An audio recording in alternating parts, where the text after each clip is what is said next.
Ready? Okay, we will now reconvene into open session at 5:04.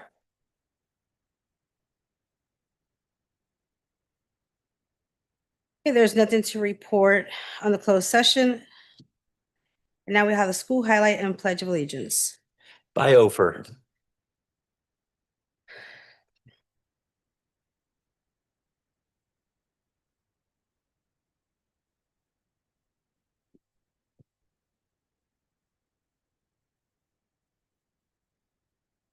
Hello, my name is Trevor.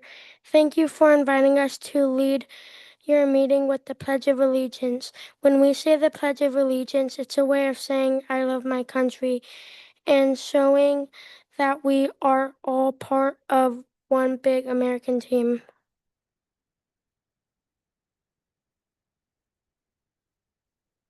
Oh, okay, we're good. My name is Amelia. When we say the Pledge of Allegiance, we are showing love and respect for our flag and our country. Even though we all are different and come from many different places, we are one big team. Saying these words help us feel proud here to live together.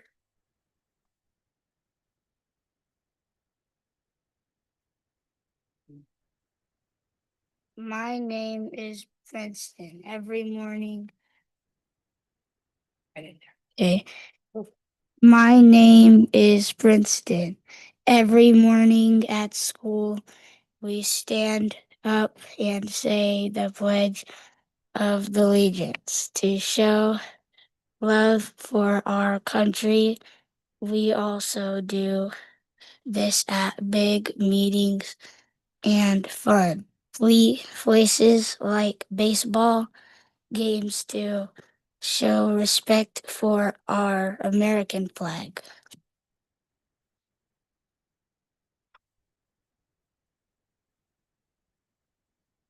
My name is Daphne. We would like to lead you in the Pledge of Allegiance. Please stand, salute, pledge.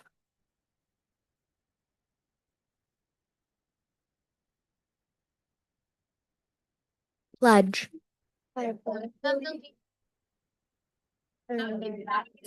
America, and to the republic for which it stands, one nation, under God, indivisible, with liberty and justice for all.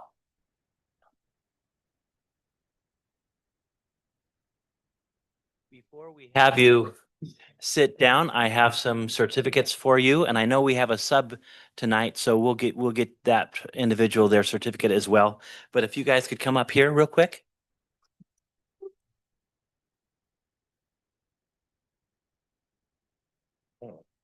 You're Trevor, right? Congratulations. Walk down and shake everybody's hand. Okay. There you go. Thank you so much. Amelia. Great job. Princeton. Here, Amelia. Thank you. Thank you, well done.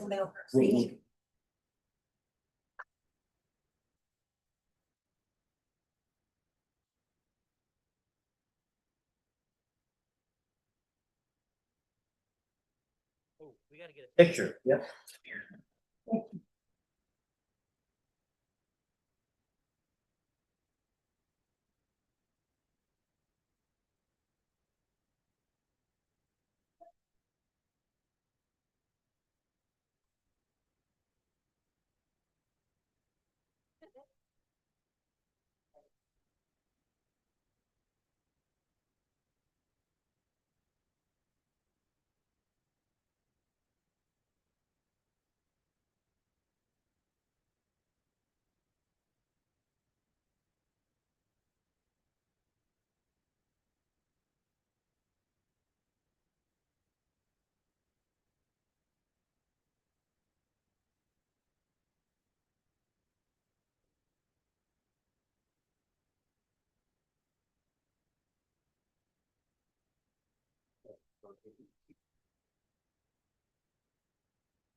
Board, good to see you.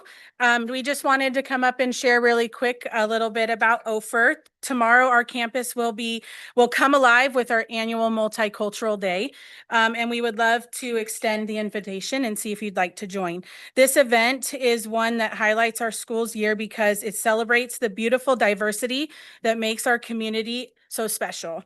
Our students and staff have poured their hearts into preparing to represent many different cultures from around the world. When you walk through the event tomorrow, you would see interactive booths featuring presentations and cultural activities. Also incredible displays of history, art, and tradition. And also, of course, delicious food. We have a lot of tastings, tasty treats that are going to be there from around the globe. Our Multicultural Day is more than just a celebration. It is a powerful reminder of how much we learn and grow when we share our stories and traditions with one another. I also have one of my teachers here today that wanted to just share a little bit of what our second grade class does, and I'm going to turn the mic over to her. Hi, guys. I'm Mandy Miller. I teach second grade at OFER. So just piggybacking off of this multicultural celebration and celebrating who you are and all the things that you come from was one of my dreams when I first started going through the program. And so when Amy started to do Multicultural Day, we kind of piggybacked off of it as a second grade team, and we threw it in for an entire week of just celebrating what makes each of our students individually unique and special. And in my classroom, we have students from the Maidu tribe. We have students from Panama, England, Mexico, France, Ireland, Germany, Poland, Italy, and Scotland. Some of them just figuring out this for the first time, which was really exciting. But we also do an entire project based on it. So they do their whole little passport. They have a little family tree. They get to research a little bit about the country of origin that they come from. And we just talk about how the United States is a big melting pot. And my big part is if everyone was the same, the world would be so boring. So they all can finish that statement for me. So that's one of our big projects that we do in second grade. Yes, we just want to share that it will be all day. Tomorrow, we have starting our day out with one of the tribes performing for us, and then they'll just be rotating through different cultural booths all day long, and it'll end at about 2:15. So if you guys would like to join, just jump on in anywhere. Thank you. And our OFER families that were here for the Pledge of Allegiance, thank you so much. And if you'd like to leave at this time, you're welcome. You're welcome to stay, but you could also leave at this time. Thank you.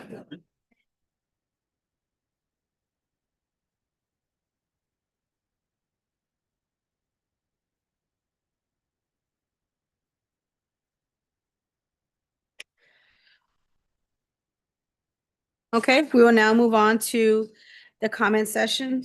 Comments and announcements by the board. Sandra Barnes.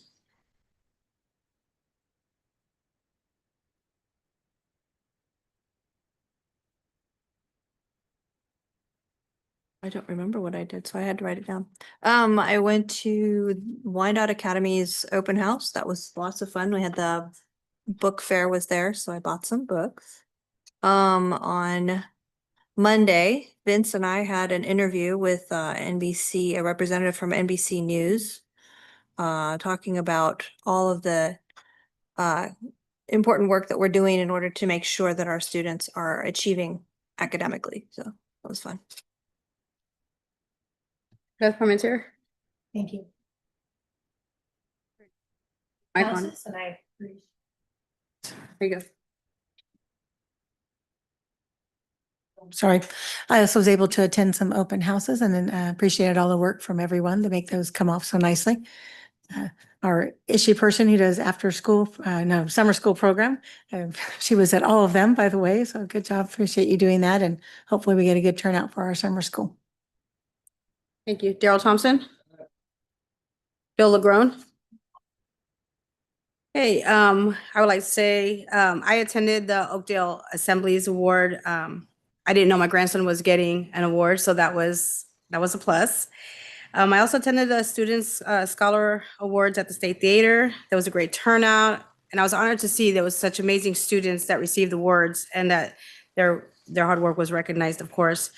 And the long list of honor roll. They are doing an amazing job. So great job, studios.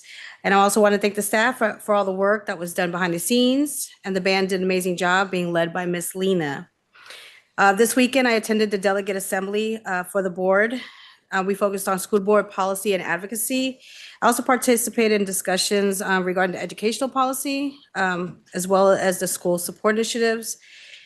And I learned a lot of current policies and priorities that are impacting the schools and communities as well. And as always, it's always a pleasure to represent the board and represent Orville, going to these meetings and reaching out to other boards and representatives and get to have that communication. So thank you so much to the board and the district and also the community for supporting that. And as we end the school year, I just want to thank all the staff for all the work that they've done this year. Thank you so much. And I wish everybody a happy and safe summer. Dr. Spencer Holtum. Thank you. I'll keep mine very brief tonight as we have a very full agenda. But I just want to say to everybody, we're almost done. Hang in there with us, please. This May is always kind of difficult and can be long and very, very busy. But our staff, certificated and classified, do an amazing job keeping our schools running. We're just finishing up testing. Our kids are doing fantastic and very proud of them. And again, thank you to all of you for coming tonight and supporting the people that do such a great job in our district. Thank you. Andrew.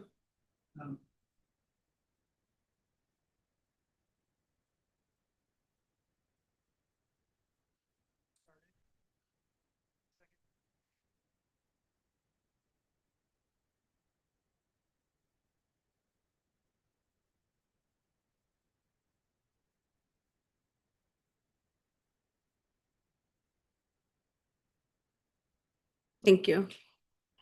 Vince, would you like to report? Sure, thank you.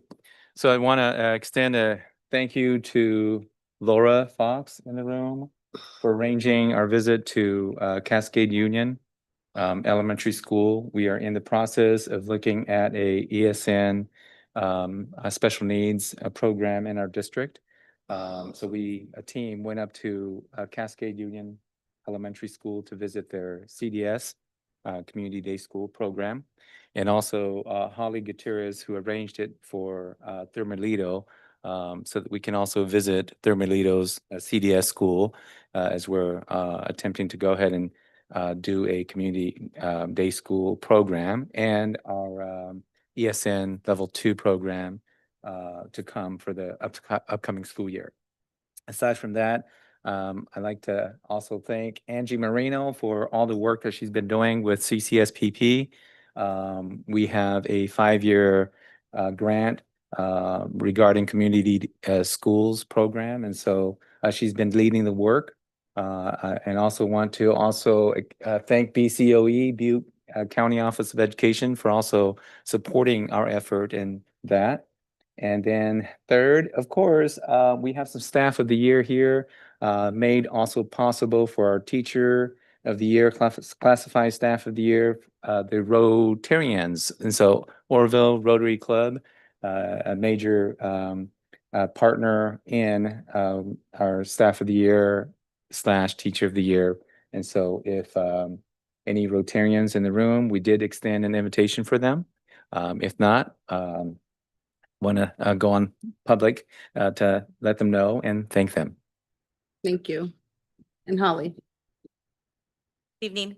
Last Thursday, I attended with Mr. Zong, the Community Advisory Committee Awards ceremony that we attended, President Lisa, last year at Doubletree Hotel in Chico. 10 of our special education students were awarded there, the most out of the county. So it was a wonderful event. So I just want to say congratulations to everyone who received award.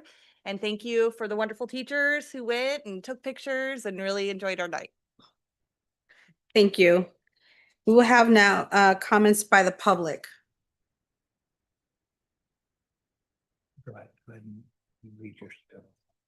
It's not on here. Just go ahead. Just a reminder that we have 3 minutes for everyone that would like to speak. For each individual. Start by saying where I find it ridiculous.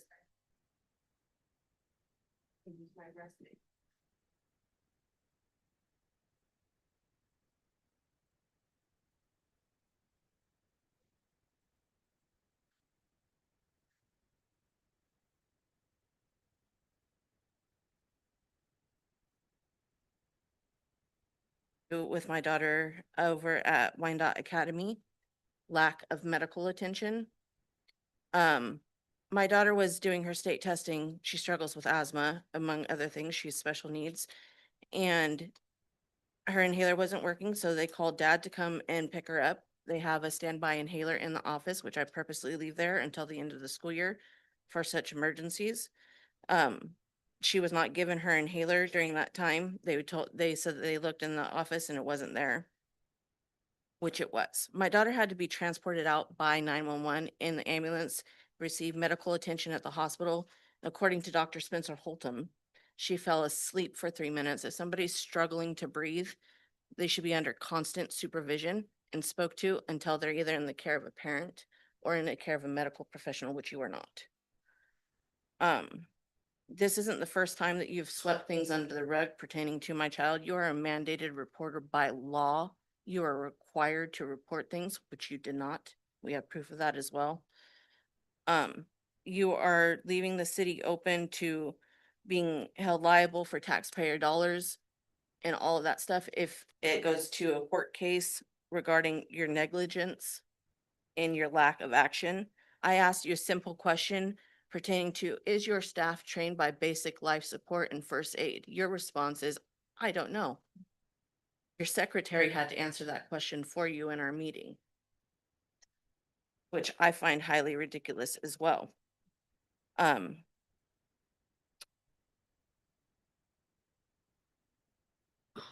Us parents have to start banding together when you don't do your job and you haven't been doing your job. There's been multiple occasions where you've brushed things under the rug, not just with my students. I interviewed 10 of you guys as staff members at Wyandotte Academy. At least 10 of them don't have up-to-date CPR or anything like that training.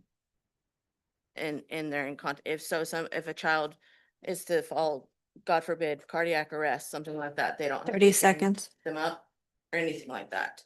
So I will close with this. I told you, Holtum, that I am not going anywhere, and I'm not. And the more that you try to silence this and just brush things under the rug, the louder I'm going to get. And I will absolutely hold everybody responsible for what happened that day, especially you. And you were there. Thank you. Thank you. Is there anybody else that would like to speak? Good evening. My name is Tim Huber. I sit on the board of directors for Stream Charter School. Last month, I raised concerns about the charter school application and renewal policies that are coming up in the action items tonight. I had reviewed those policies to determine whether substantial changes exist. I did identify discrepancies and gaps in the public available information. Those gaps are even worse now because you change without any type of notification. You change the website location. On top of that, there's missing documentation. There is no meaningful way to compare the currently proposed language against original versions when the reference policies are unavailable to the public. If their policies were entirely new, I would totally understand that, but they're not. They all say that they are revisions. To verify this, I did review archive board meeting agendas for several months, both before and after the effective dates referenced in the documents. I picked out 0421.21 Echo, which became effective in 17. I was unable to locate any agendas comparing the policies, any discussions of the policies, or any actions related to their adoption, revision, or implementation. Not only is that a lack of transparency, it could certainly well violate Brown Act principles reflect to public notice and accessibility. There are inclusion of 119 oversight items contained within the proposed district policy. Code 47604.32 establishes 5. The specificity raises questions regarding the scope, the statutory authority, and the alignment with the California Charter School law. Without access to the full public history and the governing language, with the adoption record, or even the public discussions surrounding these provisions, it's difficult to evaluate whether there's lawful oversight, administrative guidance, or requirements that extend beyond the oversight contemplated under California law. The statute further states that the cost of performing these duties is funded through charter oversight fees. One of the core duties is conducting at least one annual visit. To my knowledge, we've had one visit over the last several years. This all raises substantial concerns. It suggests that policies or requirements may be considered 30 seconds. applicable to charter schools, despite there being no publicly accessible policy, no identified board agenda history reflecting adoption or implementation. As an additional note, I understand that revisions and draft policies involve natural changes. They should be present online. The accurate version control, public availability, and clear documentation of policy are essential for transparency and accountability and meaningful public review. I appreciate your time very much. Thank you. Would anyone else like to speak? Oh, it's okay. Thank you.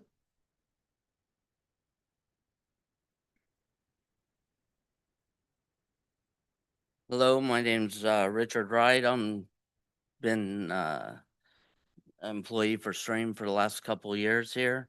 And since coming here, being concerned with the attack on Stream, I've come to realize now you guys are trying to issue this bond, try and get some a bond measure passed of a bond that's getting ready to elapse. And I'm concerned about the presentation of it, that you've more or less admitted that you want to get it on the ballot this time, so it doesn't seem like a tax increase, which it really is. Consulted as a taxpayer that you're going that route, especially since California just passed Proposition 2 for the exact reasons that your guys are saying you need the money. That's for infrastructure and updating your facility.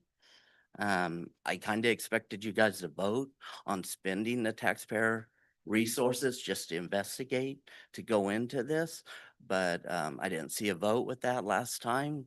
You just said, go ahead and do it. So you're spending taxpayer dollars on that. By the way, Prop 2 is a $10 billion resource that was passed. Meanwhile, you turn around and you spent, I think we counted up $83,000 towards investigation, attack on Stream. In the last few months, it seems like you're spending a lot of money in ways that you could be spending it towards the students. Just do your job. It's about the kids. We would help the kids in any district, anything. Just leave us alone. The free market's proving that we're doing good over there. And the money will come to you. But due to your audits lately, showing declining revenue, even says, I got something here. The last 3 audits. Factors bearing on the district's future. Now you pat each other on the back like you got no findings. 30 seconds. Great. Well, here, factors bearing on the district's future. I find this as a finding. Enrollment has decreased says it for all 3 years. It is anticipated to decrease by approximately 2% for each of the future years.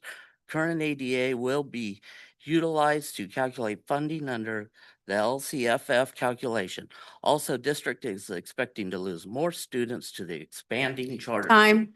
Thank you. So not one of these says you need bond money for facilities to increase your future. Is there anyone else that would like to speak? Okay, Thank you. We'll now move on to recognitions.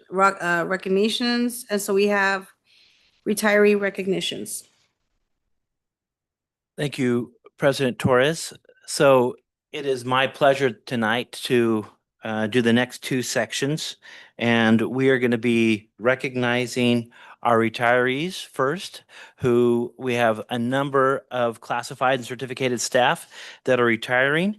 And then we'll go into our staff recognitions for Staff of the Year nominees and winners. So we'll start with retiree recognitions. And is Dana Boxler here tonight? There's so many people here. Okay. She is a instructional aide, a SPED 2 from Sierra del Oro Inclusive Preschool. And we will get her present and to her at a future date, but we want to recognize her. Our next will be Barbara Clark.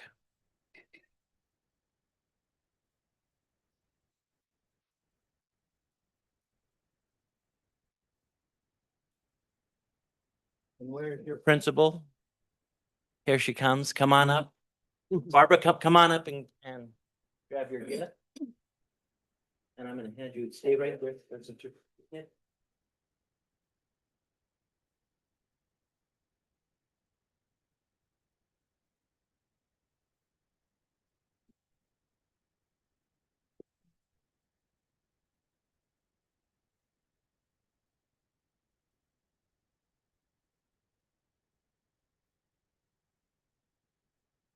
Congratulations. Go ahead and take a spot. So my other Barbara is also retiring. Can I have both of my Barbaras up at the same time? You absolutely can. Thank you.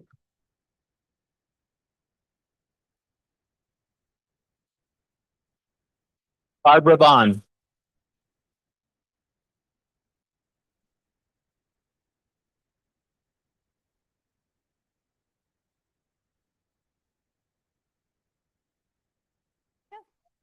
Right on this side, right here. I'll keep it brief, but I did write a little something called A Tale of Two Barbaras. So Barbara Clark, Mrs. Clark's career with OCSD began as a parent volunteer in 1992. She began subbing as a yard duty in 1994 and eventually became a classroom aide in 1996. I'm assuming Stanford? No, Central first. Central first. Okay. One of Barbara's favorite memories during her tenure in education was spending 10 years working with two blind students from kindergarten through 8th grade. She even learned Braille. Barbara is finishing her career as the studio's office clerk, parent coordinator, and campus supervisor on July 1st. I literally have to hire 3 people to replace her. So sorry. She is looking forward to a 10-day cruise in Alaska, spending time with her family, traveling, and most importantly, spending time with her grandkids. She will be greatly missed.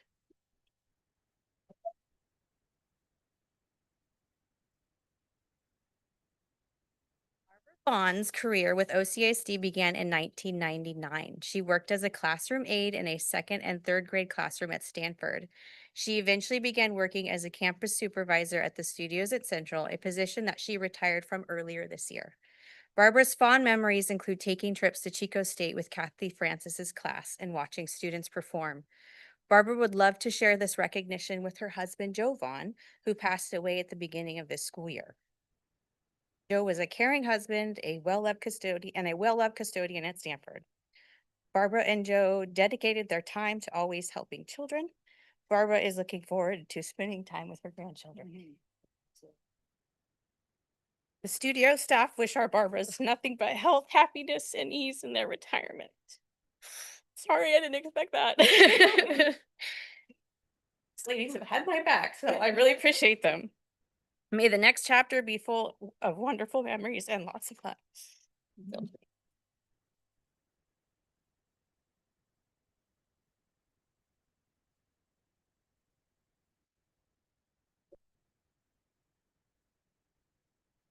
Next one is Eileen Dugan. If you don't know who that is, that's actually Chewy.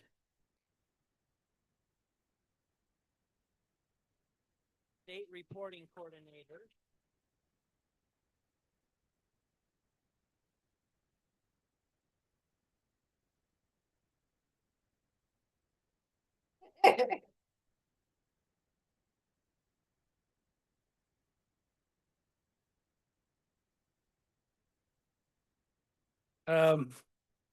So Eileen Chewy Dugan was hired July 12th, 2001.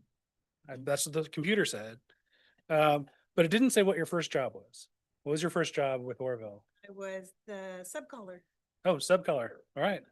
I was Tina. And then when Chewy retired, she was our state reporting coordinator. I wrote this speech like 3 times. So just, it seems like everyone that I know that knows Chewy, which includes all the people that work here, active and retired, apparently, feel like they're friends with Chewy. That is a real testament to the kind of friendly, caring, thoughtful, and hardworking person Chewy is. Chewy is also tough, strong, and smart. Completely unafraid to stand up for what she knows is right to anyone, including all of the many superintendents and assistant superintendents. And I would also like to wish Chewy only the best in retirement. I was lucky to spend time with you. I asked some staff to describe you in one word. Okay. And so I put it together in this, and some of my favorites are direct, indefatigable. Yeah, we had some really good ones. Spunky. Yeah, so I have these for you. And there's also a email conversation between Jessica North and I, because she couldn't do the one word thing. So it was been a pleasure working with you, and I wish you only the best. That's for you too. Thank you.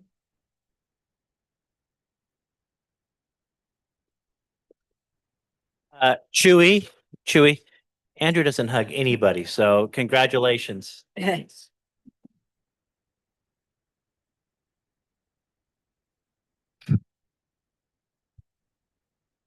He makes me cry all the time. Laura Philbeck, teacher, Stanford Elementary School.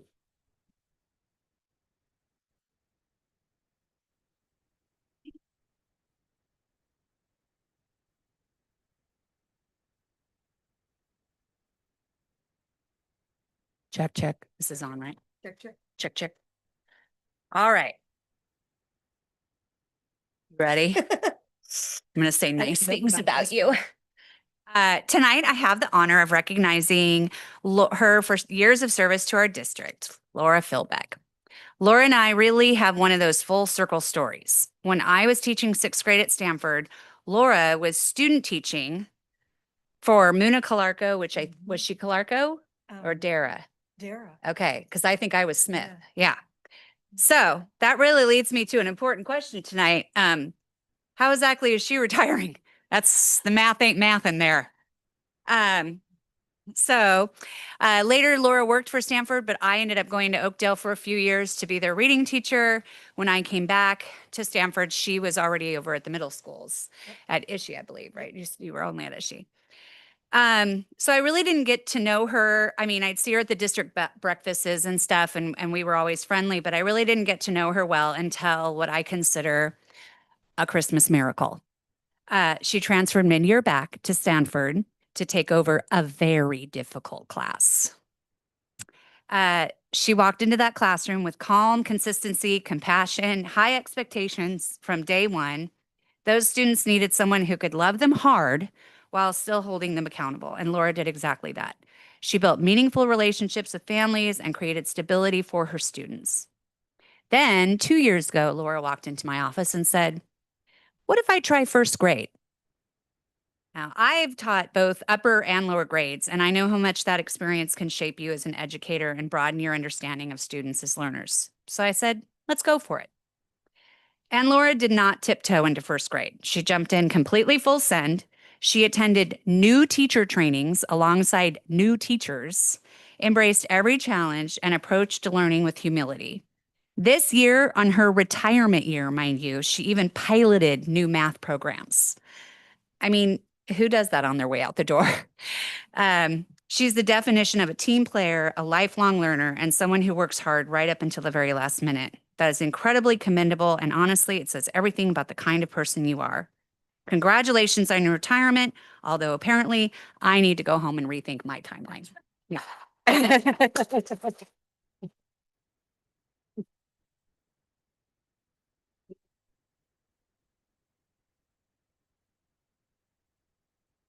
Okay, the next one on our list is actually not here tonight, but I'm going to go ahead and stay up here and I'm going to read because I know she's watching, okay?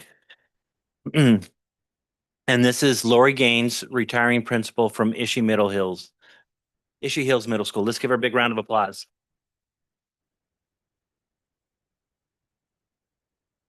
And as her supervisor, I had this to write about her. They say that leadership isn't about being in charge, it's about taking care of those in your charge. For over 3 decades, that hasn't been just a philosophy for Lori Gaines, it's been her daily reality. Tonight, we gather with deep gratitude and appreciation to celebrate the retirement of an extraordinary leader, mentor, and friend, our Ishii Hills Middle School principal, Lori Gaines. Lori, looking back at a career spanning over 30 years of amazing service to the students of Butte County, it is impossible not to be awed by the lives you shaped. For the past 3 years, we've been lucky enough to keep you all to ourselves here in Oroville City Elementary School District, and what a phenomenal 3 years it has been. Middle school is a unique wilderness, but you always possess that perfect magical balance. You were fair but firm. The students respected your boundaries because they knew they came from a place of profound care. You didn't just manage a school, you truly loved being around the students, and your energy on campus reminded us all why we chose this profession. Your extensive background in special ed has been an absolute gift to our district. You brought a level of empathy, insight, and advocacy that elevated our entire district. You championed the students that needed that extra layer of understanding. But your impact is best measured in the heartbeat of the staff you lead every day. As one staff member beautifully put it, Lori was loved by all and was always so considerate. She made everyone feel supported, no matter how chaotic the day got. This is the culture you built at Ishii Hills. You made everyone feel safe, valued, and heard. Congratulations on your retirement.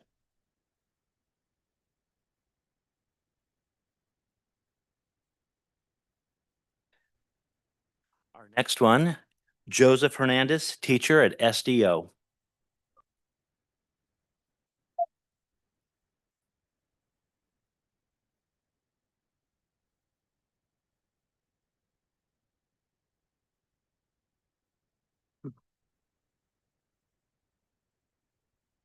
So I have a special connection with Mr. Hernandez. He was my daughter's teacher at Sierra de Oral.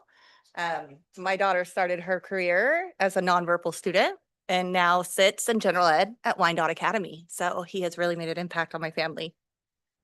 For 26 remarkable years, Joseph has been a cornerstone of the Oroville Elementary School District. Joseph has brought passion, patience, and a deep expertise to every classroom he enters. He has shared his talents across the district, teaching both general ed and special education students at Wyandotte Academy, Ophir Elementary School, and Sierra de Oral. Whether guiding a general education class or tailoring lessons for special education students, Joseph has spent nearly 3 decades ensuring that every Oroville City student has an opportunity to thrive. Joseph, you will be truly missed.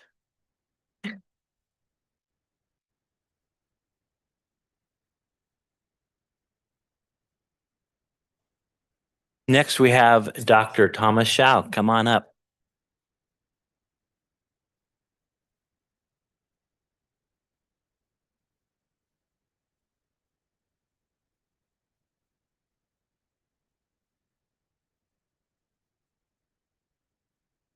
Thank Thomas.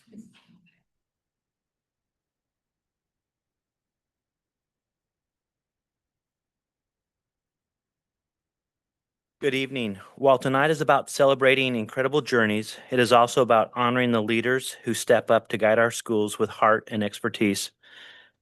Tonight, we want to recognize the principal of Oakdale Heights Elementary, Dr. Thomas Shao, on his retirement. Dr. Tom, as I like to call him, came to Oroville City Elementary School District with a wealth of experience, having already proven himself as a dedicated teacher, leader, and administrator in Oakland Unified. When he joined the Oakdale family, he first served as our trusted reading specialist for several years. In that role, Tom's passion for literacy and his deep understanding of how children learn to read transformed countless lives. Because of that profound impact, it felt right when he stepped up to take the reins as principal this past year. Transitioning from a specialist to a lead administrator is no small feat, but Tom did it with grace, steady leadership, and commitment. He has spent this year ensuring that Oakdale Heights remains a place where both students and staff can thrive. Tom, thank you for bringing expertise, your diverse background, and your dedication to our students and families here in Oroville. We are so incredibly grateful for your leadership this year and wish you well in retirement. Let's hear it for Dr. Chow.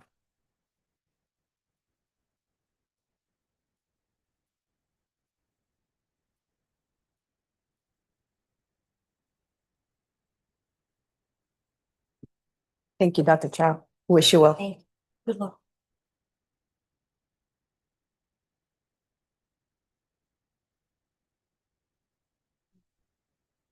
Our next one is Michelle Stewart, Stanford Hi. Avenue.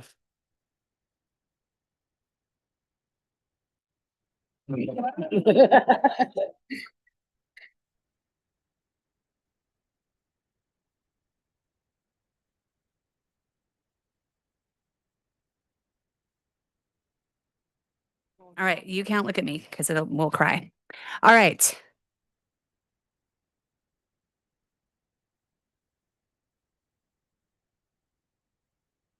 No, I really like it when you make, you meant that. I like when you cry. Yes. Okay, whatever. It's just going to be what it is. Tonight, I have the honor of recognizing someone who is truly one of a kind. I've known Shelley for over 20 years. We taught together before I became principal. We carpooled back when gas was cheaper and our kids were little. And somehow over the years, we managed to raise our families alongside each other too. We laughed together at staff parties, cried together through pretty hard moments and loss, and shared enough stories to probably fill several HR files. Honestly, I'm still a little irritated she's retiring because replacing Shelley is not going to happen. I mean, we can hire someone new, sure, but replace her, absolutely not. Before Shelley stepped into this position, it was a revolving door because the job is hard. The students she serves come with significant behaviors, trauma, diagnoses, and challenges that require patience, consistency, skill, and heart every single day. And Shelley brought all of that and then some. What always amazed me was the way she could walk into a room and make every child feel safe, loved, and capable. She sang with them, laughed with them, celebrated tiny victories with them, and somehow still held high expectations. Her motto has always been, everyone gets what they need. And she truly lived that every day. I think what made Shelley especially unique in special education was that she first spent years as a general education teacher. So she understood both worlds. She supported mainstream teachers with empathy and realism because she had been in their shoes too. She knew how to advocate fiercely for kids while still building bridges between programs and people. Shelley has given this district far more than years of service. She's given her heart, her humor, her compassion, and her steady presence to generations of students and staff. So, while I might slightly be annoyed that you're leaving me here without you, I am beyond grateful for the friendship, the memories, and the incredible impact you've had on our school.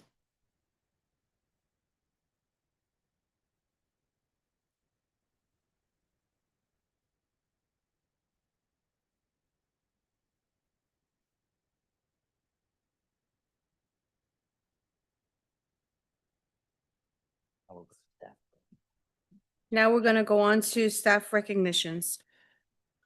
So thank you. So now we'll go to staff recognitions, and we're going to do this a little bit differently. We're going to start with our Teacher of the Year nominees. And how we did it this year was each school site recognized both a Teacher of the Year and a classified Staff of the Year Those nominees are here tonight, will receive a certificate. And then from both groups, we have one winner from each group. And that principal will come up and introduce the district classified of the year and teacher of the year. So we'll start with the teachers of the year. And if they're here, if they come up, Teresa Robinson, Studios at Central.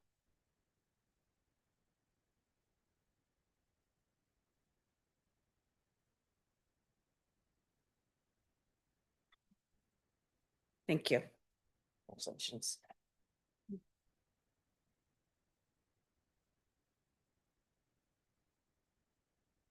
Is Jolie Apis, science teacher, Ishii Hills.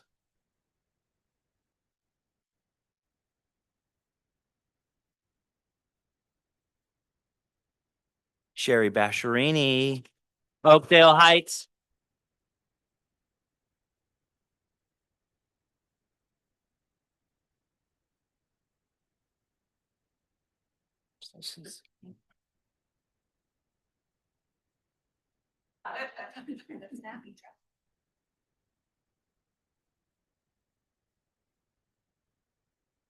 Becky Yamas, Ophir.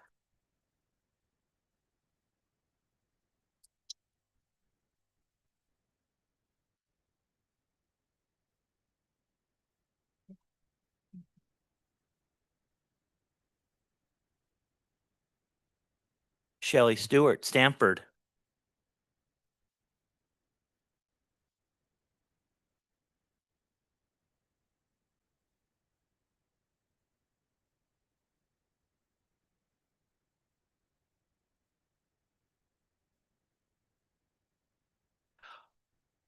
Roxanne Garcia, Wyandotte Academy.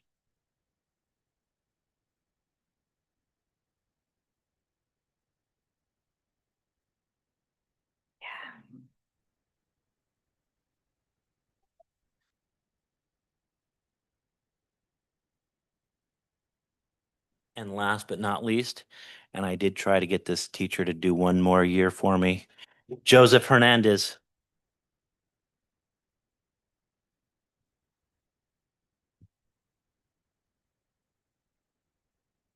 Thank you.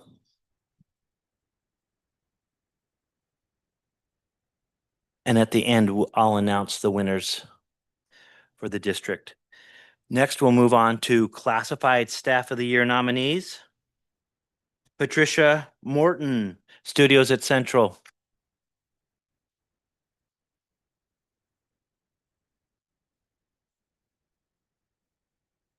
Next, we have Clint Hopper, Ishii Hills.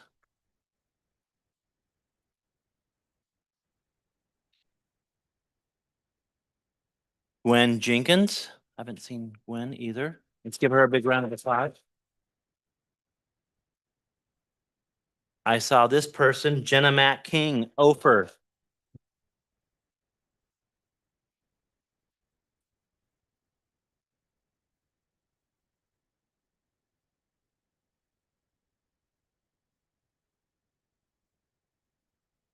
Thank you.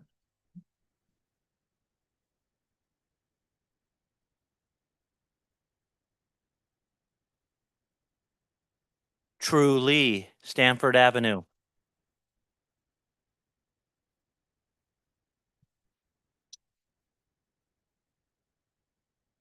Corinne Taylor, Wyandotte Academy.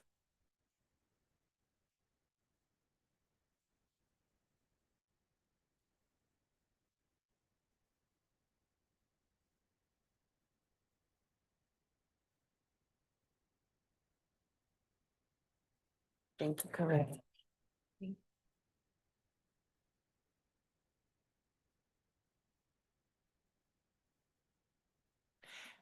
Ashley Morgan, SDO.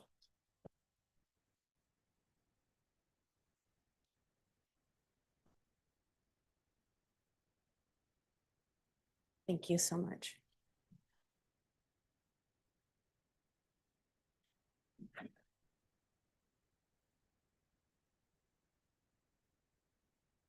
And our winners of the District Teacher of the Year and Classified Staff of the Year, Becky Yamas from Ophir and Jenna Matt King from Ophir. Come on up.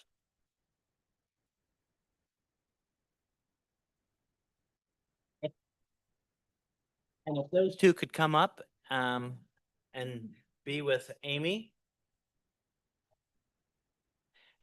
And I do also want to let you know that both of these amazing staff members will be honored by the Rotarians here in the next month or so.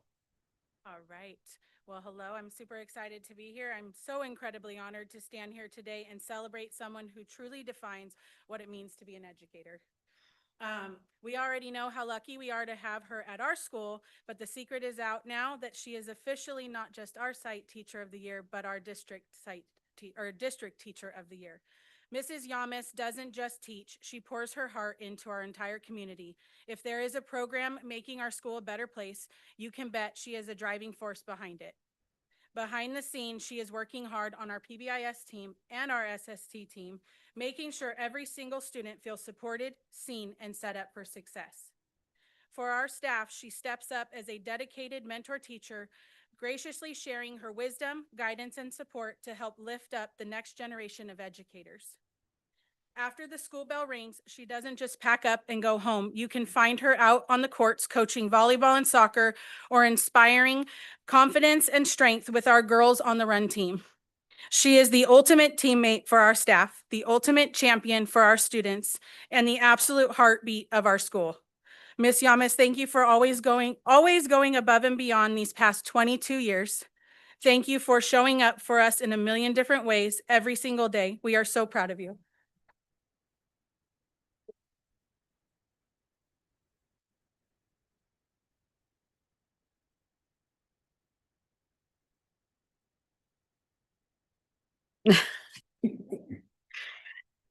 All right. I also have the pleasure, I am absolutely thrilled to stand here today and recognize someone who is quite literally the backbone of our school community. We see how hard she works every single day, but not the entire district knows it. I am incredibly proud to announce Jenna Matt King as our site classified employee of the year and the district classified employee. To put it simply, Jenna is our rock. If our school is running smoothly, smiling, and feeling, girl, can't do it without her, okay? Feeling connected, it's usually because she is behind it. She is a major reason our student behaviors are continuously improving, bringing so much heart and dedication to everything she does. For our students, she runs the borough, creating a safe, supportive, reset room where kids feel safe, seen, and heard. She keeps the same positive energy flowing across the campus through her work with the PBIS team. She is the queen of school culture, from organizing our bi-weekly student pizza parties to getting everyone hyped up for our school-wide rock, paper, scissors tournaments. Jenna makes school a place where kids actually want to be. She sees a need and she fills it. When she notices a gap, she steps up to start our school clothing closet to ensure that no student goes without. And she doesn't forget about the adults. Jenna organizes monthly staff events that keep our school morale high and reminds us why we love working together. She cares for our students' minds, bodies, and spirits while simultaneously lifting the entire staff up. Jenna, thank you for being our anchor, our cheerleader, and our ultimate cultural builder. We are so proud of you.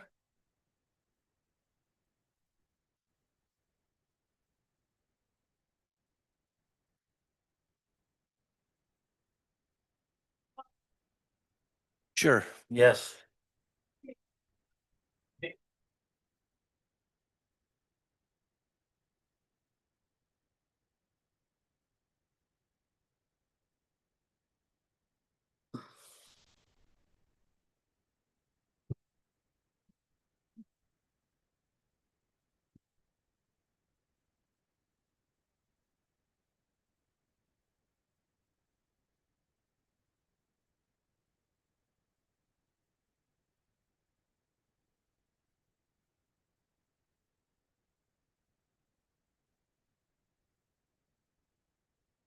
Yeah. Thank you so much and congratulations to everyone. And thank you so much for all that you do. We'll now move on to presentation. Summer School Program Presentation, 2026. Come on up.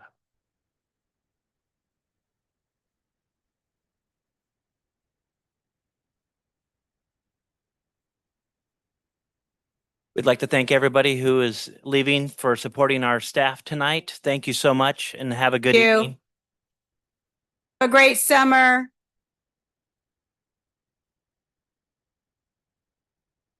It's not our presentation. Andrew, Scooby-Doo.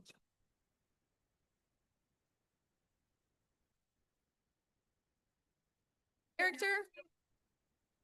Yeah. Those dark. That's what I'm saying.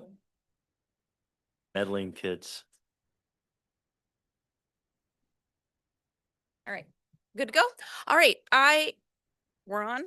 We're good? Okay, can't hear the echo today.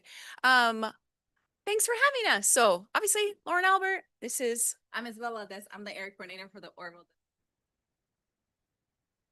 from BCOE. So we're just giving you our little summer school commercial, what we have planned for summer program 2026. And a reminder that this is a partnership between our district. We have also ESY, our extended school year program for some of our special needs students if it's in their IEP. We also run the credit recovery for 7th graders going into 8th grade that maybe they earned some Fs in their core classes. We offer credit recovery, so going into 8th grade, they are more likely to be walking across that stage at promotion in their 8th grade year. We partner also with the California State Parks, and right here, our expanded learning program from BCOE. That's our little flyer that we've put out this year for how families enroll in the summer program, what the dates are. This year it will be held at Oakdale. And it's the usual 8 o'clock breakfast, 8:30 class, noon we do lunch, a little bit earlier for kindergartners because that's kind of late for them. And then at 12:30, they move on to if they choose to stay, they move on to the expanded learning program through BCOE, which is similar to the after school program.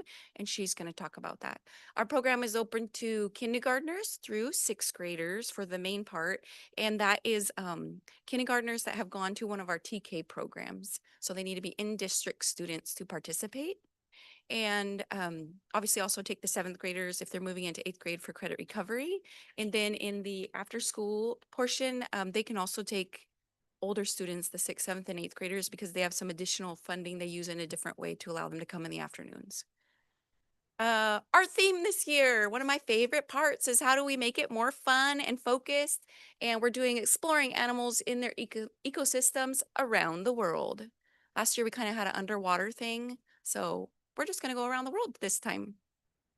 Our purpose is really twofold or maybe more. There's a thing called Summer Slide, which is basically there's a little research to suggest that there could be learning loss for many students who don't stay engaged in reading, writing, math, more content specific studies and play. I totally believe in play. It's important for growing an active mind as well. So in our summer program, we like to put lots of play into how we read, write. We do STEM science experiments and art projects. We have assembly people that come in and we go out on our field trip. And obviously the other fold would be the purpose of the California laws that say that we can do this. Okay, our academics focus, like I just said, is math, ELA, and STEAM. We use a program called Summer Scholars, which is from a company that makes teacher-created materials. And we like to make it super hands-on. So they actually provide a giant box for each classroom with science and art materials. And then teachers also create their own ideas and we add to it. In case you like to know what a day looks like, that's kind of tiny, sorry about that. But we do have breakfast, we have a morning recess, we do our lunchtime, and then students can go to the expanded learning program in the afternoon. Here is our calendar of events that we have lined up so far.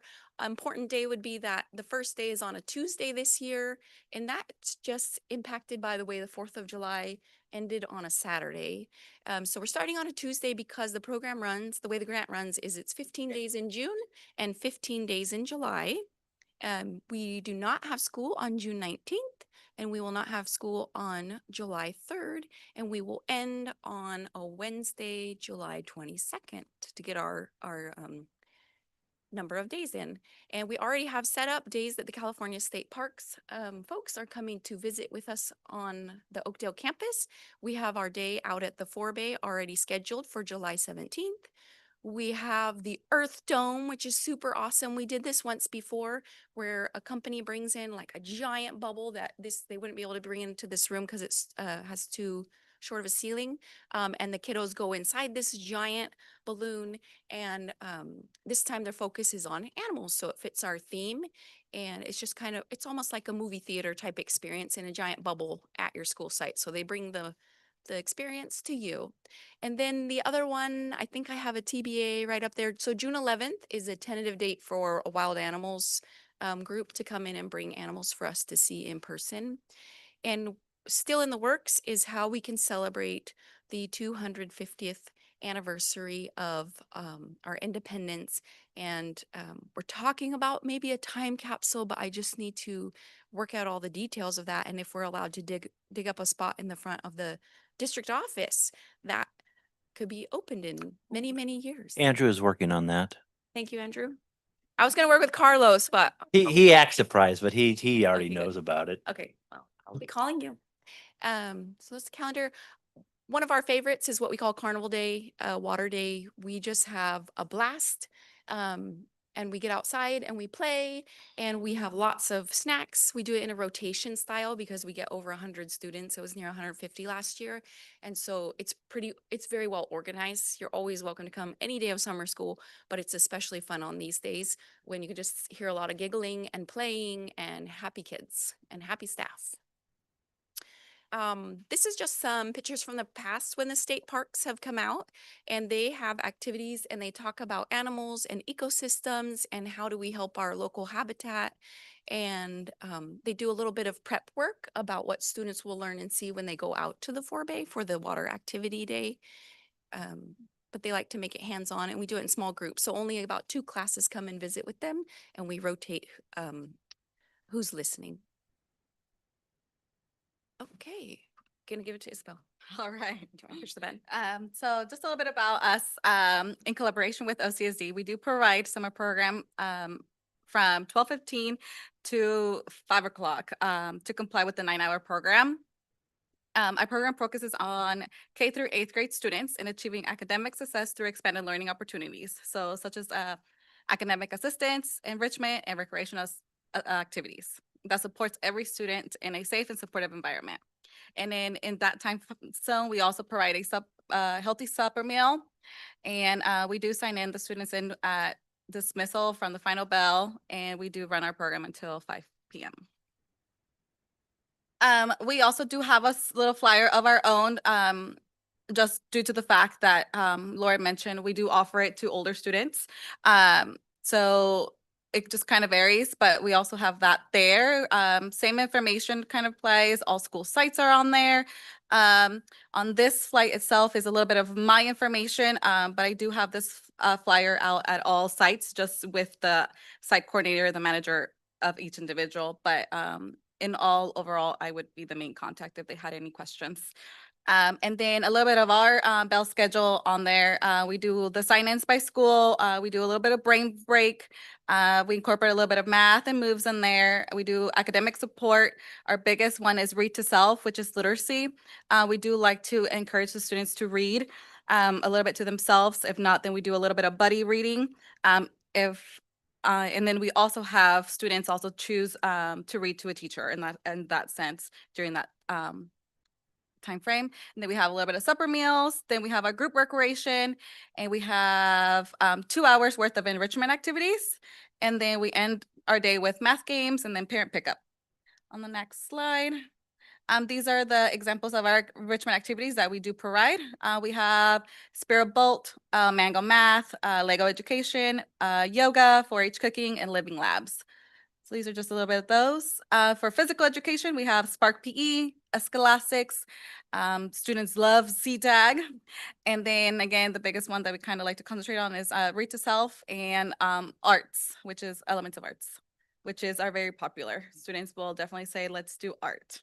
So, yeah. That's what we have for you today. Do you have?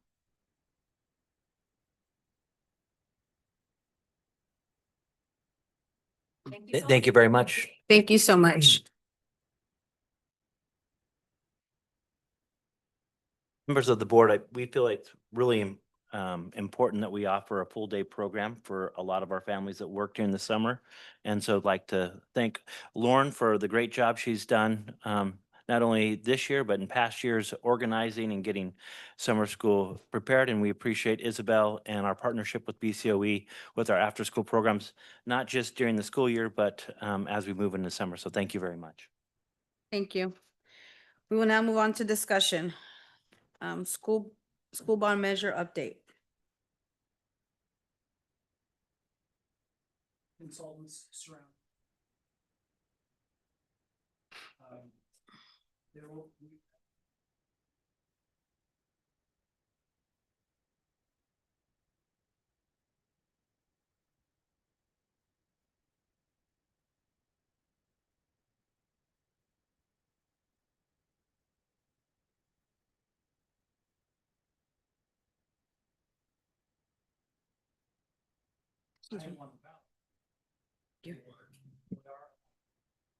Informational items.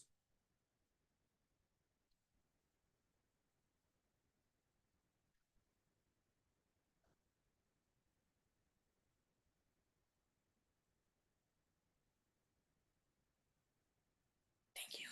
They will help us with the information.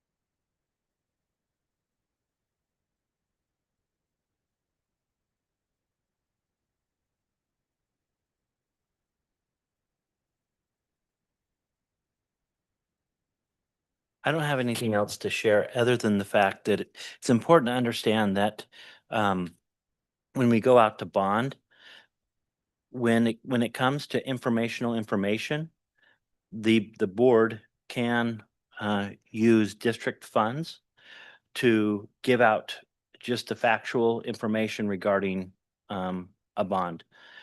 So that's what you'll be voting on tonight.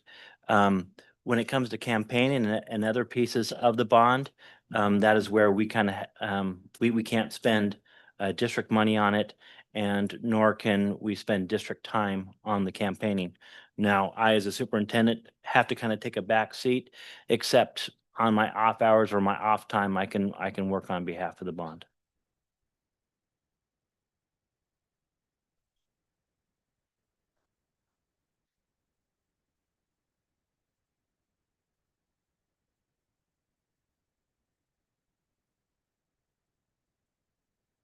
So that feedback from our last.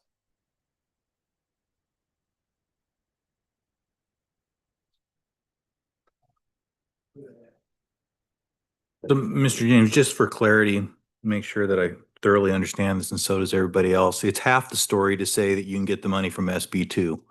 You can't access the funds unless you have the matching dollars. So what that would mean is if we had just for sake of ease, we had a $50 million project that we wanted to apply to, SB2 would be eligible for 25 million, but we'd have to match a percentage of that.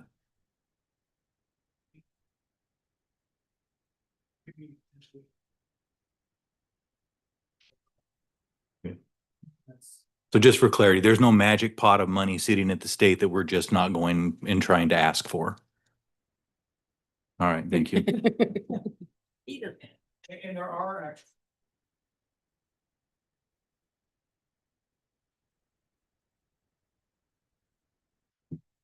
that are requests.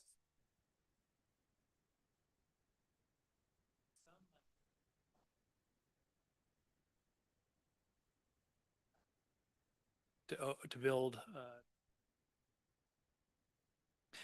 But I also, to your point, Bill, we don't receive a lot of year-to-year money for facilities. We do receive some, but in order to tap into the matching funds and things like Prop 2, we have to have a considerable amount of money. And the only way to generate that kind of money is through the running of a bond. And so, um, and it's incredibly important. And what Andrew shared earlier is one of the areas that we missed was that people didn't fully understand that in early 2000s, we went out for a bond and we got a secured a bond. And that was a 20 to 25-year bond. And that is now coming off the books. But people didn't quite understand because we were going out saying this is an extension of the bond. But we didn't communicate that well. And so we're bringing in an outside company who specializes in this because we feel like we lost out on our last bond opportunity by a couple hundred votes. And we feel a big reason was because there's a lot of misunderstanding there and we want to clarify it this time around. Thank you. Turned it on, turned it off, sorry. So thank you for clarifying about the mailings, because I had that question. Can you give kind of an example of, so then what information can we put out there? Trying to so understand. we can put out information.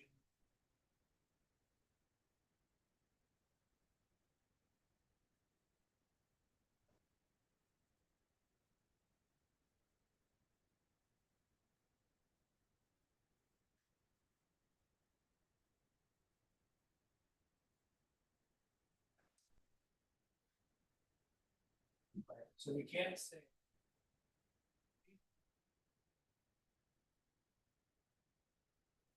That's where kind of the line.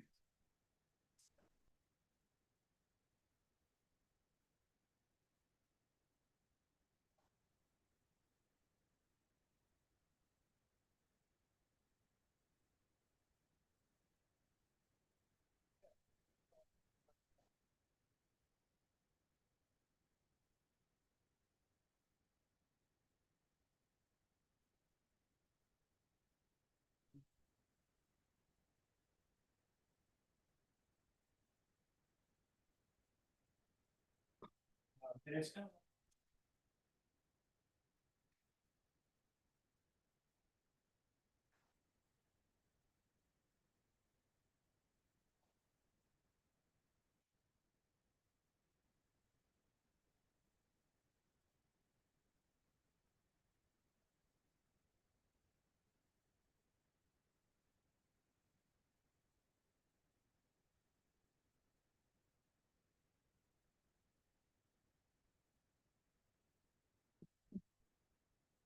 Does the board have any other questions or comments? We will now move on to the board handbook. Okay, thank you, Madam President. So we've been working a lot on the board handbook. And as you know, we gave members of the board some rights to kind of work within the document. And I have two board members laughing because they were going back and forth, kind of making edits of each other. Not intentionally, but it was very fun for Christy to watch. So, but we're to the point where we're just formatting the board handbook, and I think we're done with all our edits and updates and clarifying pieces. And so I will be bringing that back next month to adopt and ratify that new handbook for the board. Thank you. We'll now move on to the action session. Public comments on action items. Anyone that has a comment will have 3 minutes. Thank you. I'm speaking toward action item 12A, waiving the second reading and having new policies brought forward. And I feel that, first of all, waiving a second reading is is difficult when there are changes highlighted. And I appreciate the new method of bringing in items so that we can actually see where the changes are, as opposed to the previous board docs where we could not see any of those changes. And so, but now we can see where the changes are. And I would like to know what the reasoning of the board is to have things inserted in that are different from the CSBA templates that are clearly taken through legal before they're ever put out by CSBA. Why certain things that have been inserted apparently are contradicting Ed Code and the California Code and Regs, specifically regarding the charter school renewals, regarding timing, regarding what sort of policies would be there. In addition, the oversight area seems to have an onerous number of oversight items that have been added on that seem to be an overstep compared to what is authorized through Ed Code and suggested through Ed Code. In addition to that, so I just feel, again, a previous speaker spoke that that they could find no information on previous board minutes regarding the discussion and the reasoning for these changes. And I do feel that the public families who are served by charter schools in this community are 300 plus in this community. And I think that they deserve an explanation on why these changes are made that could seriously affect charter schools and charter school renewals. In addition, one other regulation, 61427, regarding physical education. Again, I would like to see why you are striking out the policy that regards 7-8 grade instructional minutes within schools that contain 1st through 8th grade. Because there is specific Ed Code 51223 that states that instruction in physical education in an elementary school maintaining any of 1 through 8 grades inclusive shall be required to have physical education for a total period 30 of not less seconds. than 200 minutes. By striking that out, you're trying to show that schools that have 1st through 8th grade, it's confusing. It may not actually mesh with Ed Code, and then it's forcing people to be to try to figure out what you mean compared to Ed Code. And Ed Code gives you your authorization. We should be following Ed Code. Thank you very much. Thank you. Is there anyone else that would like to comment on public comment? Thank you. We'll now move on to the consent agenda. Okay, Madam President, if I could take a moment. On our consent agenda is some personnel recommendations, and they have to do with 2 of our newest principals in our district. And I'd like to take a moment to have them come up and be recognized. Patricia Leonard at the studios at Central, and Lauren Albert. Yeah. Lauren Albert, I knew that, at Issue Hills Middle School. And I would like to invite them to just say a few words. I will start by not reading my few words because then it's more from the heart, okay? But basically, my thing started with don't have buyer's remorse because I'm going to tell you how we're going to continue to improve Ishii Hills Middle School. We have amazing things going right now. I could go through all the things on the dashboard and how we've improved them, but you guys get to see reports about that all the time. So in short, I'll say in all areas, we have improved. So in some ways that's declining because we've declined in numbers of suspensions and declined in chronic absenteeism and increased in our math ELA scores. And of course, right now I'm forgetting one of them, but the point is we have some incredible things happening, and it's because of the staff that we have there and because of our families, and especially because of our super fun middle schoolers. And I know not everybody is the kind of person like we are that loves middle school, but I do. And I've found that that's my place. And when there were positions recently that opened up and there really was some choice in where to go, I wanted to be at Ishii. And so I'm so glad that you feel the same way. And I'm excited about the idea to expand what we started about career pathways and really beefing up our our experiences for students to have more hands-on activities, more excitement about ag programs in whatever capacity we can put them in as we grow. And I know that's going to cause some problems with facilities because we're going to grow and we don't have any more buildings. So we're, I don't know what we're going to do about that, but you can bring some portables or something and we'll just keep growing. And we have grants out there and we're starting a school garden. And it's just a super exciting time to be a part of Ishii Hills Middle School. Thank you.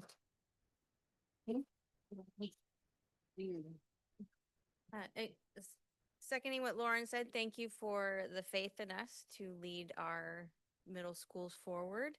It is a interesting place to be a lot, and so we're doing a lot of interesting things. I have a couple of my teachers here tonight with me. We're going to be offering a lot of clubs because we're trying to keep the kids out of trouble and into some good types of things like gardening, maybe some chicken coops, some all kinds of different things to get kids just interested in wanting to be on campus. We're going to be partnering really hard with after school program to make sure that they're supporting us to get the kids to the classes and that we want to offer after school.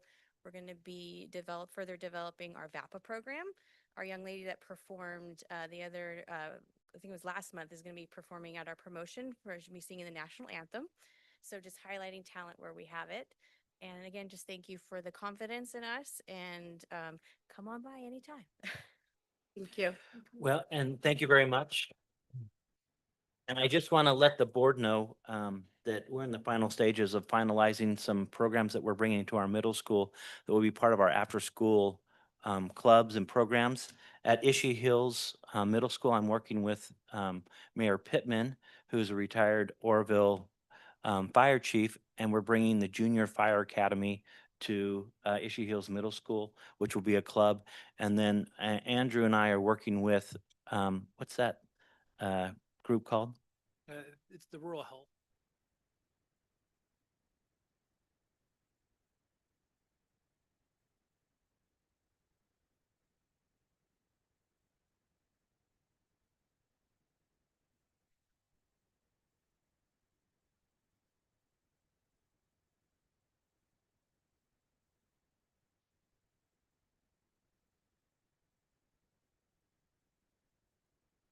So, and we'll do that with our fine new middle school principals. So thank you very much. Did you want to kind of recognize people that are here with you tonight? Karen Montagna, who is, come stand up, Karen. She is my rock star ESN teacher doing so many great things at our school. Got a garden going for our kiddos. So she's in room 11, our ESN program currently. We are working on expanding into another ESN program. So we're bringing more special programs to the studios, and Karen's been right front and center with the planning there with us. And then I have Kathy McCarthy here. Eighth grade science teacher, but also my right hand. She sits with me on SSTs and PBI's tier 2-3. She's also, I believe, the teacher that's been there the longest. So she is my historian for all things studios. And I'm very grateful to work with both of them. Lauren? My family here tonight. So on the front row, we have my three kiddos, Hunter, Liberty, and Sawyer. And I'm sorry, but we lived in a different place before I started working here. But when I came over, I brought my kiddos with me. And so they are products of Ophir and Studios and Wyandotte. So we're having an amazing time at those schools. And then I have my mom and her husband, Terry, right here. And they traveled over an hour just to see that 30-second speech right there. Thank you, family, for being here. And I'm going to highlight, I have my amazing 7th grade math teacher and who's always game for anything. Miss Whitehead is here representing Ishii.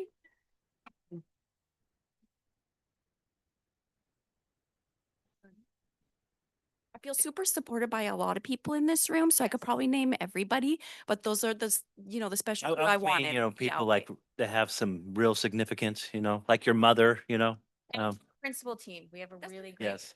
Yeah, sorry. Yes, hello. I do not want to alienate the principals, okay? But thank you. Thank you so very much. Yes.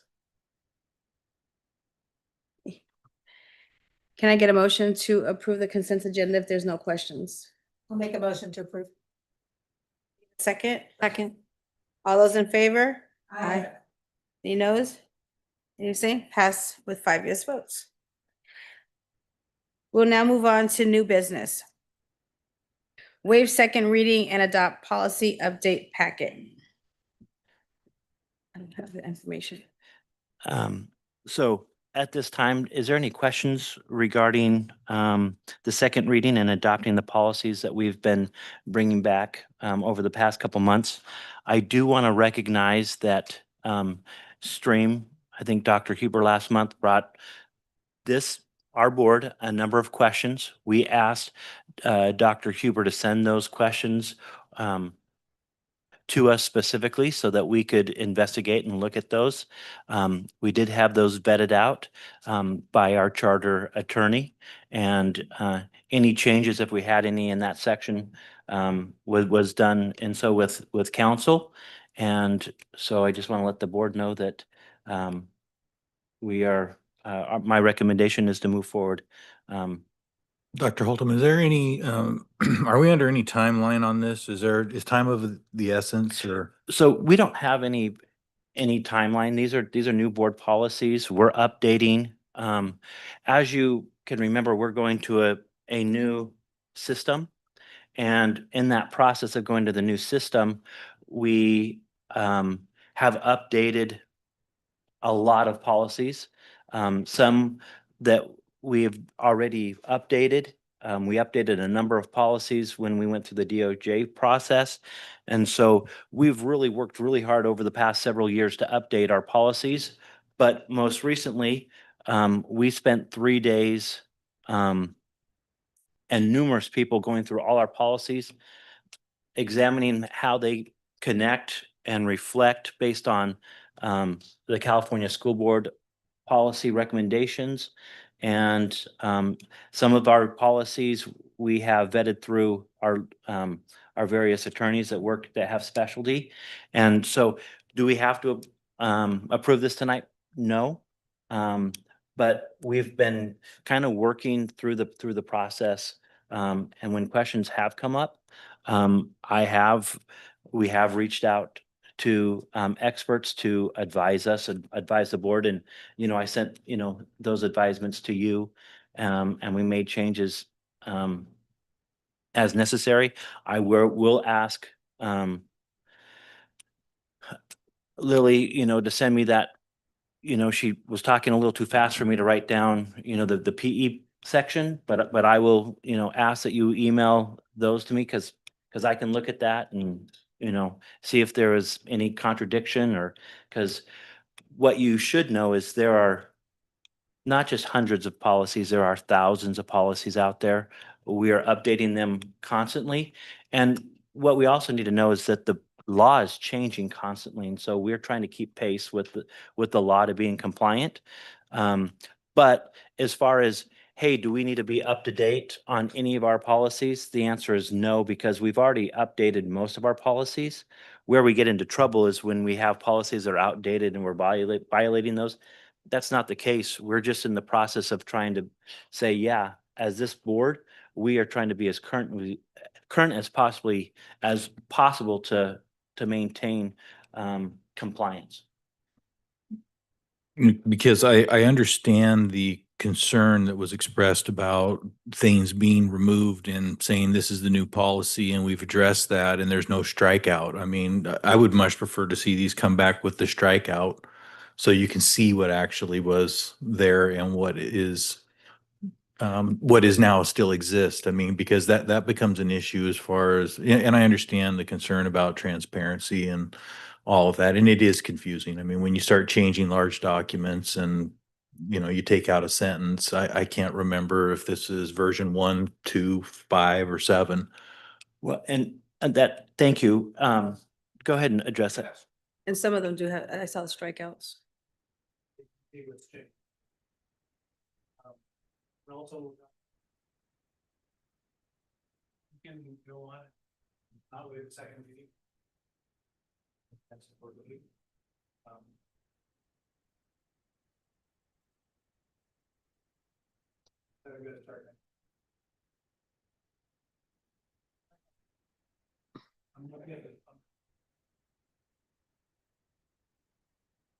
They're readily available.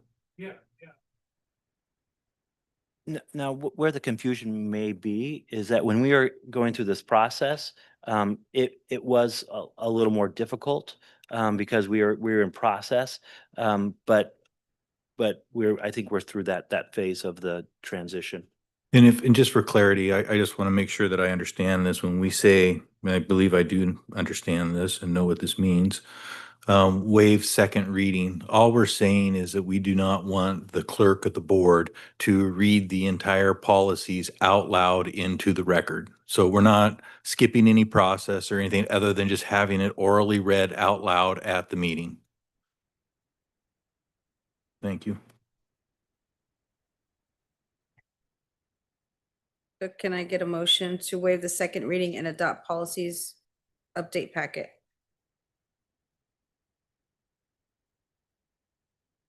Can I get a second? I'll second. All those in favor? Aye. Any noes? No. Okay. Right. All those in favor? Okay, we did that. So it passes with 3 yes votes. Okay, we'll now adopt a resolution number 25-26-09, supporting the designation of district representatives and authorization to file applications for the school facilities program. So we were talking about bond.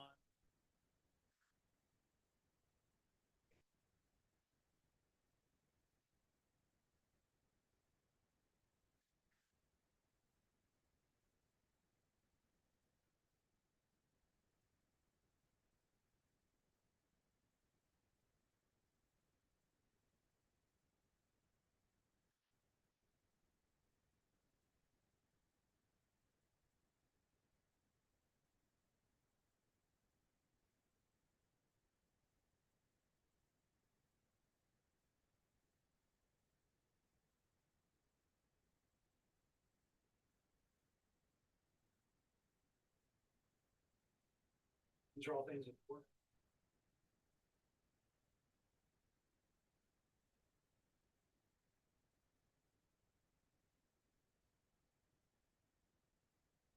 Matching.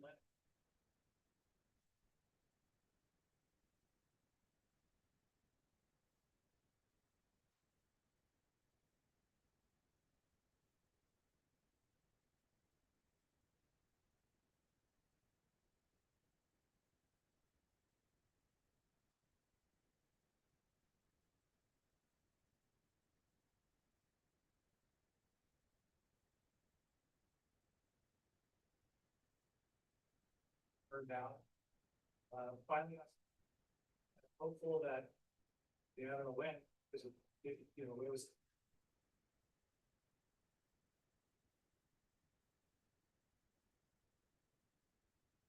This is a match. Okay, does the board have any questions or comments? So Can- this has. Yeah.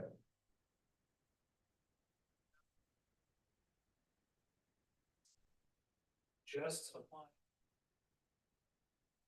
Eligibility.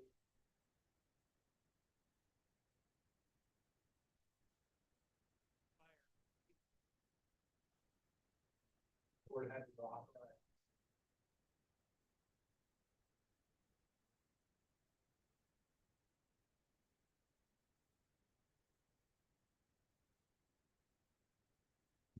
Or if you're a business.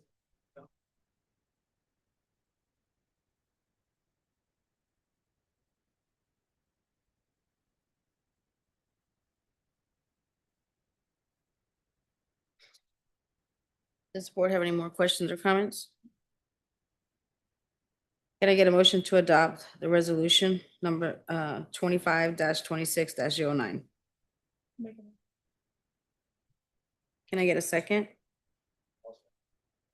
All those in favor? Aye. Any noes? Any abstain? Pass with 4 yes votes. Adopt resolution number 2526-10, acknowledgement of certification for applications received beyond bond authority.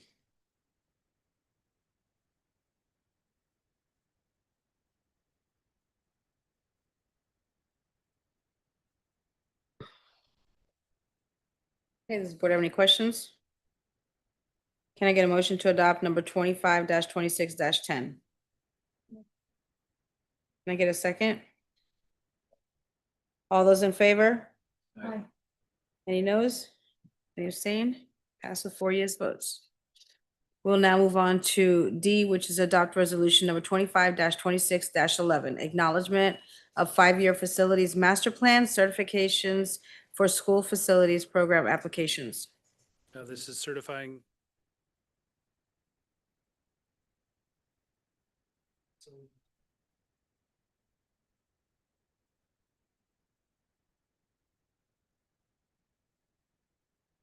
Can I get a motion to approve the 25-26-11? Can I get a second? All those in favor? Aye. Any noes? Any abstain? Pass with 4 yes votes. Move on to E, approve special services agreement with Butte County Office of Education, threshold rising.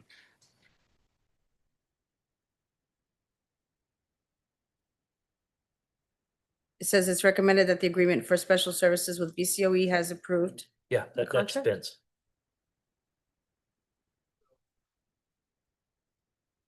Raising, OCESD for the past 2 years. And as a part of agreement and work in partnership with Butte County Office of Education, along with the state, we are in DA and DTA status. It is recommended through our partnerships with BCOE and the state CCEE that we continue our work with threshold rising. You saw in the attachment the contract for threshold rising. And tonight we are bringing this we're recommending that our board approve the agreement with threshold rising so we can continue this work and into the 26-27 school year. And with the proposed 2 middle school and 2 elementary school proposal in the proposed contract. So I do want to give a little more background here. This is a contract last year that was $275,000, and we had a lot of questions about it. I will like to share with you that we had a number of other contracts with West Ed that was well over $100,000, and other software contracts with vendors and things like that. And so we had, as a district, well over $500,000 worth of vendor or consultant contracts. We've eliminated probably 60 to 70% of those this year, as we start to look at the possibility that the budget may start to shrink. Some of those contracts had to do with West Ed, a PBIS consultant, iReady, and other software contracts that we've kind of, I guess, shrunk, for lack of a better word, because we are looking at closing our deficit spending. Now, we work with the state. Vince and I work with the state because we are in differentiated assistance. And we have to kind of pass these kind of consulting deals through the county and through them, the state. And they totally agree and support our consolidation of contracts. The one thing that the state did share with me is that they absolutely are recommending that we continue to do our work with Threshold. It's been very good. They do a lot of work with us. They're in our district a lot. And on our board proposal, there are three proposed plans. One is 220, and do you have it in front of you? Sure. 220. 240. 260. Oh, excuse me, Well, BCOE is going to pay $20,000 on each plan. So the lowest plan is 240,000. The next one is 280, and then the highest one is 305.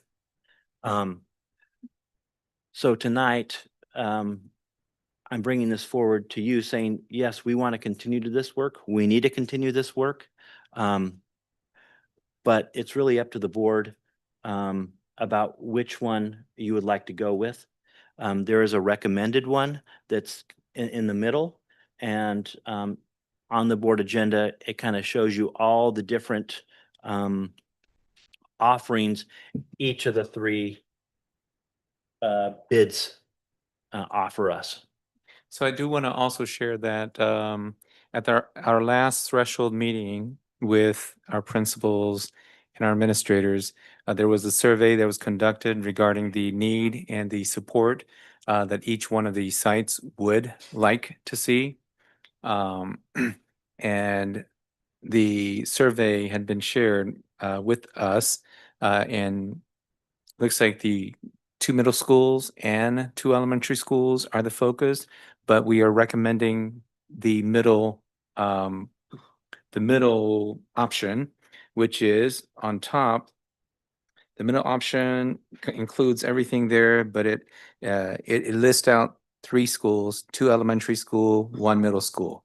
But in working and talking to Threshold Rising, they will make the exception and working with us and making sure that the 2 elementary school and 2 middle schools are accounted for in that recommendation for implementation. That is not a change in this contract. It is a verbal discussion with Threshold Rising, that is an agreeable thing that they would do to support the district's implementation of the proposed plan. So at tonight's recommendation, we are recommending the implementation of the second option. And on the second option is looking at 3 schools, 2 elementary plus 1 middle school. But again, I want to stress that in conversation with John Peterson and Threshold Rising, that would include our 2 middle schools and our 2 elementary schools for the services that are outlined in the proposal. Are there any questions? Is there a reason that all the elementary schools are not included? Have the administrators there decided they don't feel they need the services anymore? Sure. There is a cost factor involved in that. And aside from the cost factor, we're talking about focusing on specific elementary and middle school sites as well. So the cost is one. The other one is more of a narrowing the focus on individual school principals to support the capacity building. I would also like to share that all of our principals will be involved in this work. But when we talk about some of the focus, it's going to be them hands-on doing walkthroughs at those actual sites. And so there's absolutely, district-wide administrative meetings with Threshold that include all of our schools and all of our principals. But when we narrow it down, we're talking about them being actually hands-on at the school sites. It doesn't specify which schools. How do you determine what schools are going to be the ones that are going to get it? Okay, so I can specify the schools. So our middle schools are both Ishii and Studios. And then we go into our elementary schools and they would be Ophir and Wyandotte. Is there a reason why it's just Ophir and Wyandotte? Those were based on the survey results that were shared with us that had been taken from the site principals. But we are going to be having a new admin at Oakdale. That administrator may need some more support. Sure. So Dr. Holton mentioned a little bit regarding the support for all principals. That entity is there. But when we're talking about the 2 times monthly coaching sessions, the going in, diving in with the principals, it would be more limited to those 4 schools. But the other coaching and support would still take place with all the principals and schools. And uh, those interviews for that site are coming up here in the near future. I believe that they're tomorrow.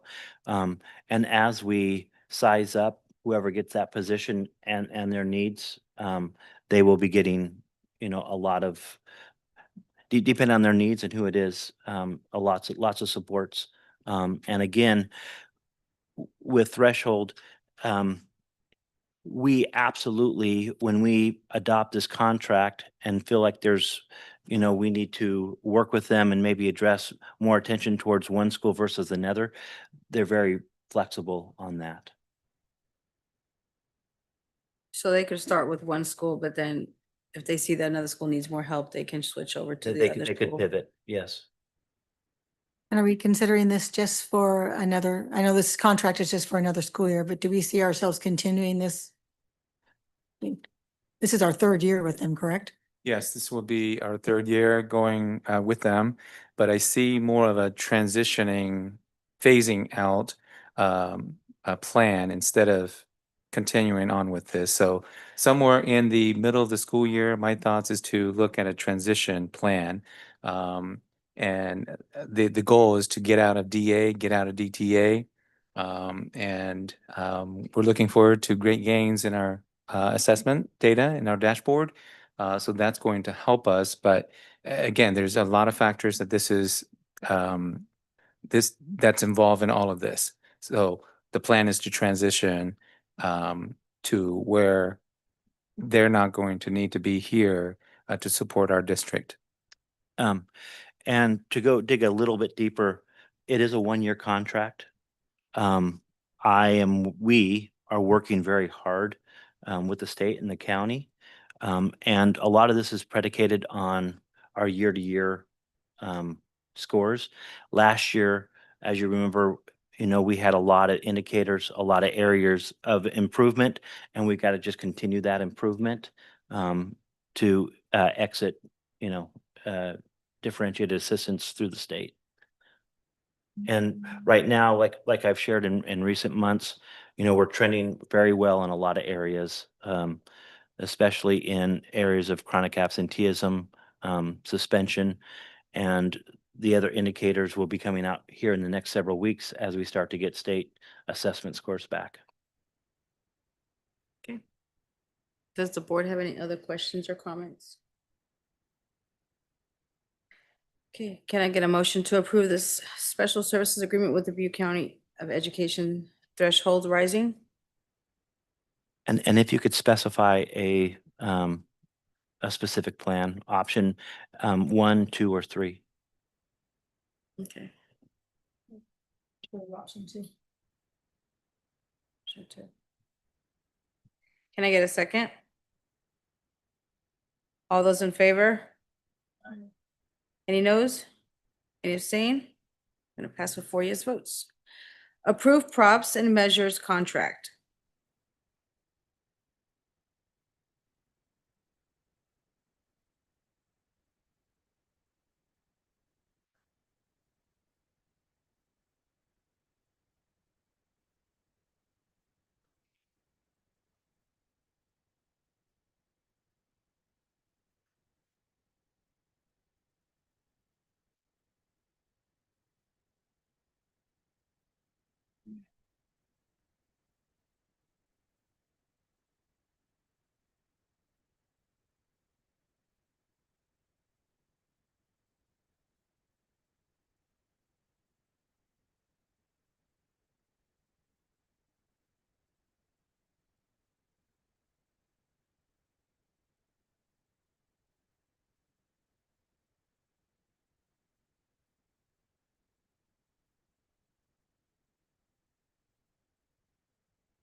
Okay.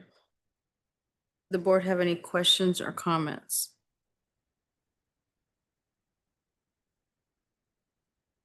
Can I get a motion to approve the props and measures contract?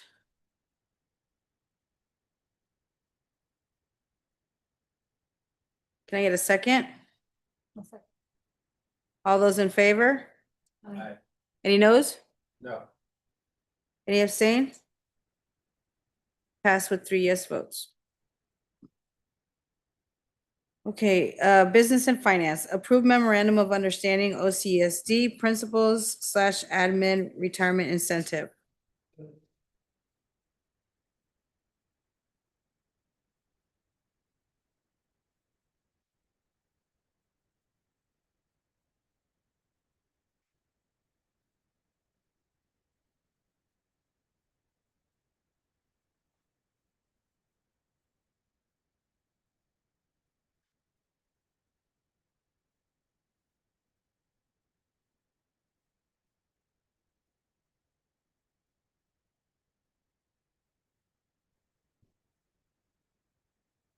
And we did have one principal that that retired early and let us know early. And so just, and that would be, or, yeah, they let us know early, yes. Okay. So this is backing up Yes, that's what I'm saying. It's all right because there. it says it's for, they have to tell us by January of 2025, so. Or 2026, I'm sorry. Things through. That's true. If, this, we just wanted to document it.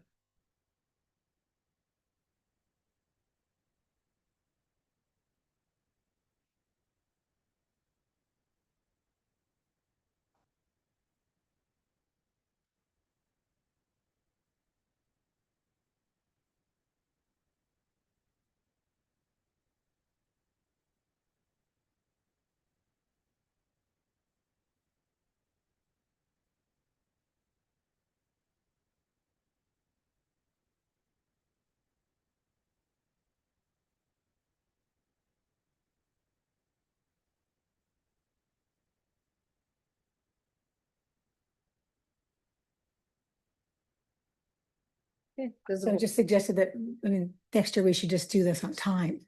Well, And we actually had somebody put one in before January 16th. I don't remember Yes. hearing about it for we, them. we did.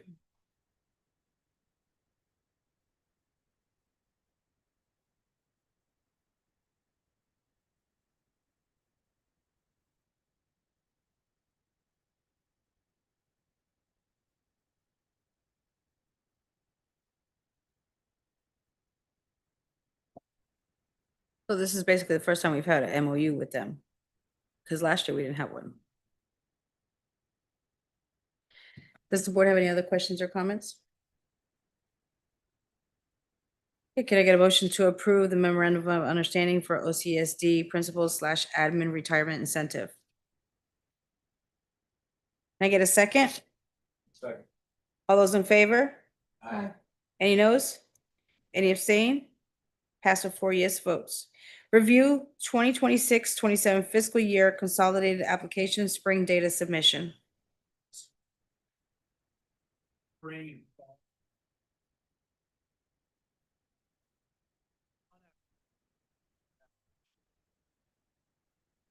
Federal funds.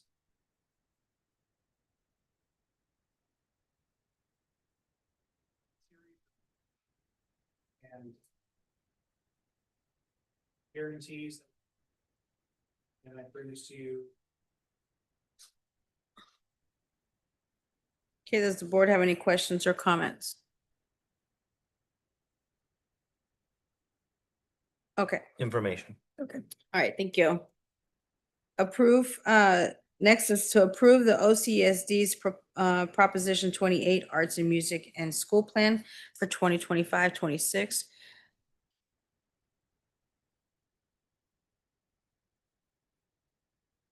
Schools plan.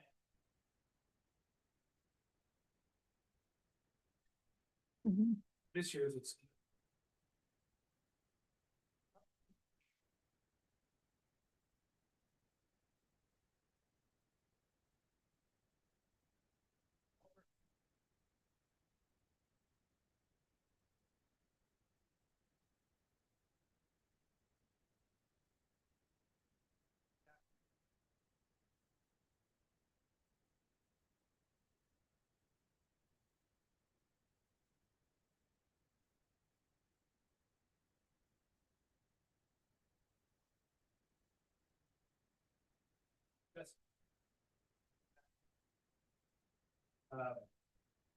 So.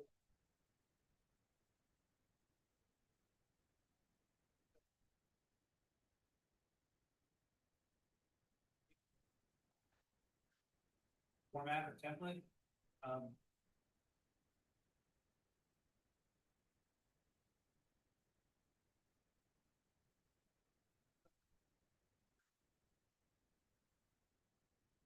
Like we did the last time.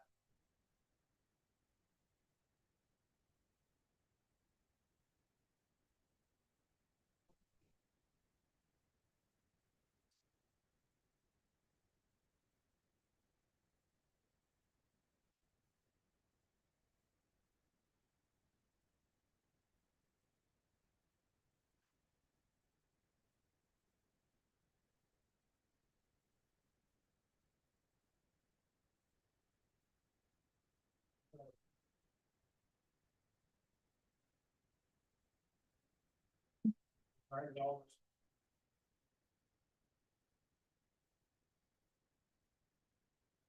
Thank you. Does the board have any comments or questions?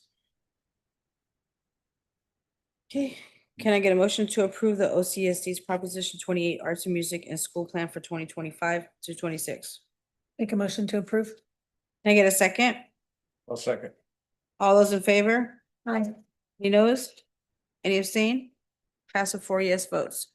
Approve OCSD's Proposition 28 Arts and Music in Schools for 2026-27. No, same thing. We're good. Yes, just a. Can I get a motion, please? Make a motion to approve. Thank you. Can I get a second? I'll second. All those in favor? Aye. Any noes? Any abstain? Pass with 4 yes votes. And we love to hear you talk, Andrew. So just so you know. Curriculum and instruction. Approval of HMH math curriculum quote. Yeah. At last month's board meeting, we did a presentation regarding the recommended math material for adoption for next school year. Tonight, we are bringing the recommendation back to you and recommending approval of the HMH into mathematics curriculum for adoption for next school year. However, we looked at the 5-year, it was very, very costly. And so then we had to work with the HMH folks, work with our teachers to see. Excuse me, Vince. Did you say 5? We were looking at the 8-year plan. Yes. I wanted to make sure that you knew that the 8-year plan is quite costly, meaning it was $1.3 million to adopt a 8-year program. And so we had to work with both an HMH folks to look at the 7-year plan, 6-year plan, 5-year plan in order to be within our means of the budget. And so working with our teachers to also, our teachers who piloted the materials to also look at what is needed versus what we want. And through that work, we have trimmed it down to a 5-year plan that is being recommended to our board tonight for approval. And for a cost of $602,396.80. And that is with trimming down a special education. So our special education folks will be piloting this for the upcoming school year.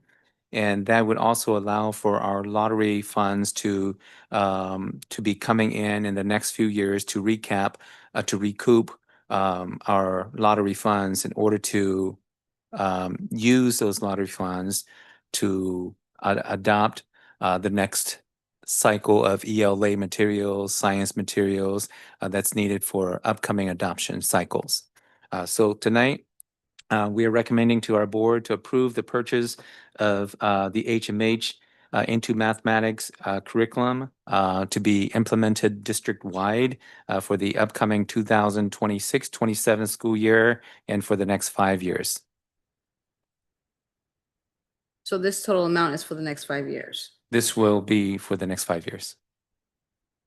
And this will include all the decodable or disposable books that come, especially in our elementary levels where, you know, they have the tear out pages and stuff. We'll get 5 years worth of that. And we'll have plenty of the hardbound books. It does come with some software, all the teachers' editions and all the materials for the kids, manipulatives, all those things for the next 5 years. Typically, adoptions last about 8 years, sometimes a little bit longer. We have about, and if Andrew can correct me, but we have about $1 million in that fund. It's the lottery money, and it can only be used, it's very restrictive, only can be used on curriculum. And so when the 8-year plan came out, we couldn't afford it because we don't have over $1 million. But we're also gearing up for a English language arts adoption in the next year or so, depending on how this rolls out and how our teachers and staff feel about, you know, going through this process. But we need some extra years so that we can kind of bank more money, so that when we get to year 5, we'll be able to, you know, support year 6, 7th, and 8th. Any other questions? Any questions from the board? Okay, can I get a motion to approve the approval of HMH math curriculum quote? Can I get a second? I'll second. All those in favor? Aye. Any noes? Any abstain? I'm gonna pass with 4 yes votes. We'll now move on to personnel. Approval declaration of need for fully qualified educators. Thank you. So every year I bring this back. This is an annual thing. All districts have to do this. And this is a document that, in case I don't have enough teachers within a certain area or credentialing area, it gives me some flexibility to work with other teachers. And so I recommend that we approve it. And in this declaration of need, I usually put down, you know, 5 teachers or so. We've never used the full extent. And usually when I do need to use a teacher outside of a credentialed area, it's special education. Thank you. Does the board have any questions or comments? Can I get a motion to approve the declaration of need for fully qualified educators? So moved. Can I get a second? All those in favor? Aye. Any noes? Any abstain? Pass with 4 yes votes. Approve request for provisional internship permit, LOR. So Miss Lore is currently working in our district as a substitute. She has been doing a great job for us and has spent quite a bit of time at Wyandotte. Christy's raising her hand back there. She's filled in admirably for special education positions that we've had open. She is currently in the process of finishing up her credential, and but she's not quite there. And so I'm recommending that we request a provisional internship permit be approved for her while she finishes up her process. And this would be for the next school year. Next school. Does the board have any questions or comments? Can I get a motion to approve the request for provisional internship for permit for LOR? Can I get a second? Second. All those in favor? Aye. Any noes? Any abstain? Pass with 4 yes